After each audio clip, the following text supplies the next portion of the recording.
Los analistas ven a la oposición mexicana frágil y sin brújula, a un año del tsunami AMLO-Morena. El protagonismo del actual presidente de México, Andrés Manuel López Obrador, ha restado fuerza a la oposición, que se ha mostrado frágil y sin brújula tras su derrota en las urnas del 1 de julio de 2018 y la llegada al poder del izquierdista el 1 de diciembre. El tsunami electoral que provocó López Obrador lo llevó a la presidencia con 53% de los votos, 30 millones de 56 totales, mientras su partido, el Movimiento Regeneración Nacional Morena, se hizo de la mayoría del Congreso, algunas gubernaturas y numerosas alcaldías.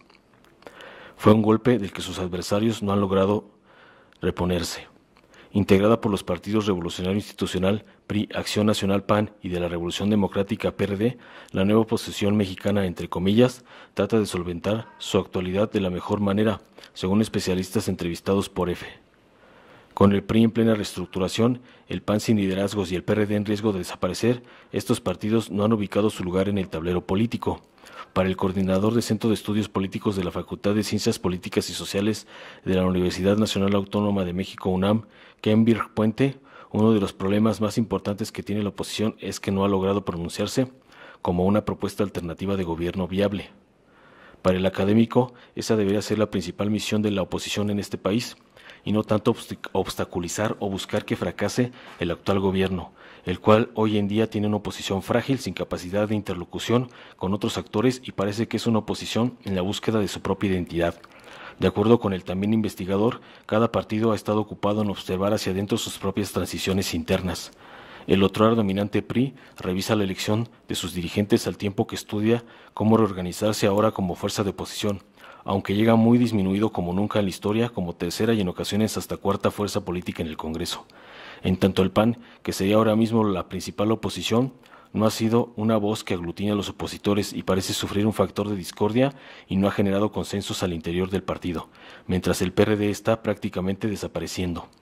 Para Gibran Ramírez Reyes, politólogo de la UNAM y del Colegio de México, la oposición mexicana está en los huesos ideológicamente y sufre un vaciamiento ideológico de lo que los hace volver a su rechazo a López Obrador a partir de políticas específicas.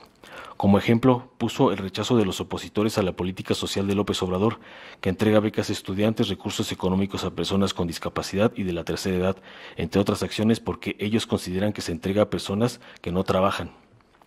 En síntesis, es un proceso de disolución ideológica de la derecha, de falta de referentes ideológicos y de falta de autoridad moral, consideró.